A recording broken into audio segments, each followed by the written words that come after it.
Alright guys, so tomorrow I leave for the Outer Banks, North Carolina, and we're going to get down there on Sunday, and Monday morning we head out on a boat to go fishing. And one of the things we're targeting Monday is spinner sharks. There's migration, they're in the Outer Banks right now, so that's what we're going to target. And I did a little research, looked up some fly patterns, and the flies are very similar to the musky flies we throw. They're big profiles, but bright colors for the sharks. The oranges, the chartreuses, the yellows, bright colors. So I picked out a couple of my beefier musky flies that I thought would work, and I also tied 2 other flies to the specifications that I saw through my research. A couple other people that caught them in the patterns that they had success with. I tied up a couple of those. So that's what we're going to be doing the first day we're down there. And then it's going to be reds, trout, cobia maybe. We'll see. But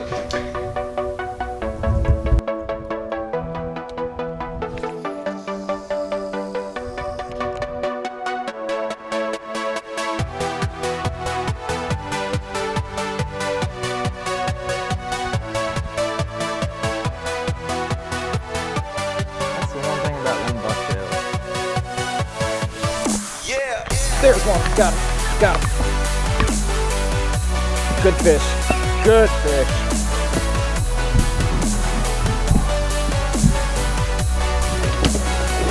Ready? Coming to you. Coming to you.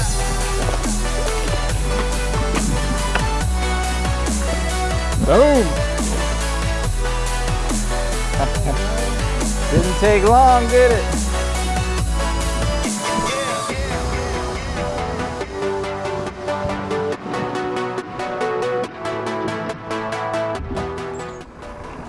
Probably pretty deep here. You hit bottom.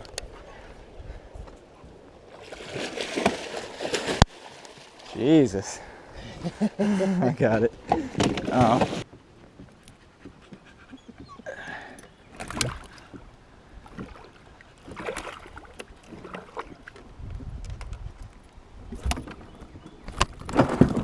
There we go. These custom OLT sucker baits have just been unbeatable. Unbeatable. That's what it is right there. I like the natural colors, but anything will work. I'm guessing she doesn't have a pit tag.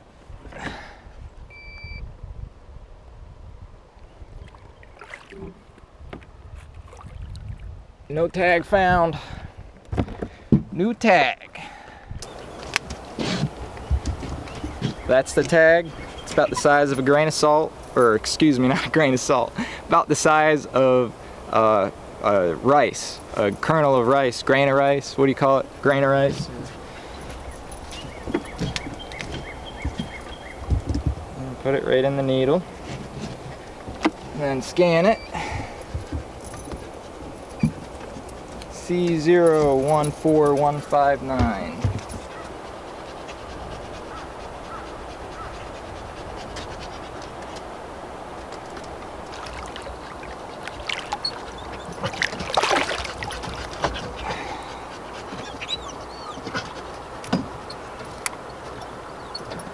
All done. Tag fish. Now we can record her length. First fish, 40 inches in the first 15 minutes.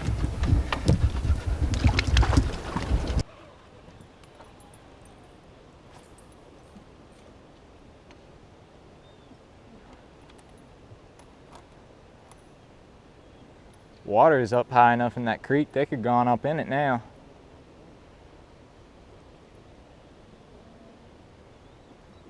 There, oh!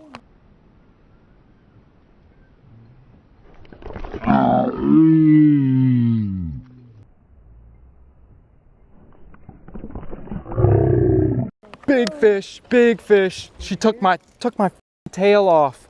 She took my, dude, that was a big one. Golly, that was a big fish. Well, that was the last musky trip for the season. It's gonna get real hot again, and unless we get a bunch of rain next week and it cools the water down again, I think that's gonna be the last one. But it was good to get out there with Daniel, do some fishing. We got one fish, 40 inches, and we had another fish, short bite, my sucker bait, ripped the tail right off. But it was right at the boat and it came up to the surface. We got to take a good look at it and it was a nice fish. So I wanted to talk to y'all about warm water musky fishing. This is a huge debate in the musky community and probably will continue to be a huge debate for years to come. And it's pretty much 50-50 when you talk with large groups of guys about this. Some guys believe that warm water fishing is harmful to the muskies and you can kill them, and some guys say that's not true. Specifically, the river guys seem to think that because the water is moving, it holds more oxygen, therefore the fish are fine. But here's the science behind it. When the water gets warmer, specifically 75 and up, there's less oxygen in the water. And so the muskies, being a cold water fish, used to more oxygen, they have a harder time here in the south in the summer months. And that's why you see them stacked up on creek mouths, up in the rapids, the shallower rapids where the water's moving faster.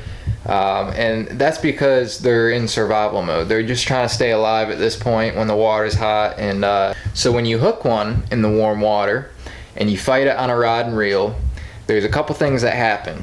First, the muskie starts releasing lactic acid into the muscles, and it also releases a lot of glucose, which gives it more energy to fight. And the way muskies fight is it's very short. It's all at once. They give it everything they got for 30 seconds to a minute, and then it's over. They're not hard, long fighting fish. And these chemicals continue to be released for an hour or two after the fight. So what ends up happening is you catch the fish, you land it, you take it out of the water, get some pictures, and then you release it. And the fish, 9 times out of 10, is going to swim off on the release. They might take a couple minutes to revive, but normally they swim off. The damage isn't done until over an hour later. So the fish is released, it swims down to the bottom, and it sits there. And for the next hour, it continues to release lactic acid into the muscles. It continues to release glucose. It continues to release potassium into the blood. And all these chemicals are just rising up for the next hour. And so delayed mortality is where the fish is released, it swims away fine, sits on the bottom, and then all these chemicals get to a point where it can't take it anymore. It doesn't have enough oxygen to compensate and keep all those body chemistry levels where they need to be. We got to see that firsthand last week when the water was only 76 degrees. So we were fishing and we caught a fish, 40-inch muskie. We landed it, kept it in the net, took the hooks out in the net, ran our data and tagged the fish in the net, and then it went up out of the water for a quick picture and then back down into the water. I revived her, she swam off fine. Alright, so we're staying in the same hole for the next hour, continuing to fish this hole, and about an hour later I look behind me and I notice a muskie up on the surface of the water way out in the middle of the river, and it's not moving. It's right side up, but it's not moving. So we go over there and sure enough, it's the fish we landed. Floated back up an hour later. Thankfully, we were still in that hole to see this. We went over the muskie, put it back in the net, and we took it to a creek mouth where the water was colder, it was moving, and we revived her again in the creek mouth, and she seemed to be okay after that. But had I not seen that, had we moved on downstream, that fish probably would have got washed down into a rapid. It would have ended up dying, and that's delayed mortality. And that was only when the water was at 76 degrees.